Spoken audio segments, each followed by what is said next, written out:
ये क्या हुई गवा? अंदर तो खाली पानी पानी है। क्या कर रहा है ये पानी में? কি করছো? এই যে বড়া ভাজবো। বড়া এই বৃষ্টির মধ্যে, জলের মধ্যে? কি করব? চুপ করো বাবা। খেতে ইচ্ছা করেছে, এই দেখো।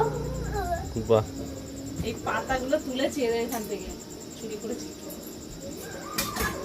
দেখাও কেমন করে এটা এটা দিয়ে কিন্তু আজকে আমাদের রাতের বেলা ডিনার হবে। ভাজা আর মুড়ি। দেখা যাচ্ছে গো, সুন্দর লাগছে। হ্যাঁ।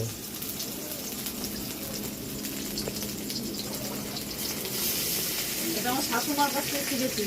আমার শাশুড়ি এরকম করে করতো, বুঝেছো? আর এটা তো 4-3-4টা বেগুন কেটেছি, এটার সাথে মুড়ির সাথে মাখবো। আর এই বেগুনি দিয়ে রেডি খায় রাতের বেলা আমাদের দিনটা চলে যাবে।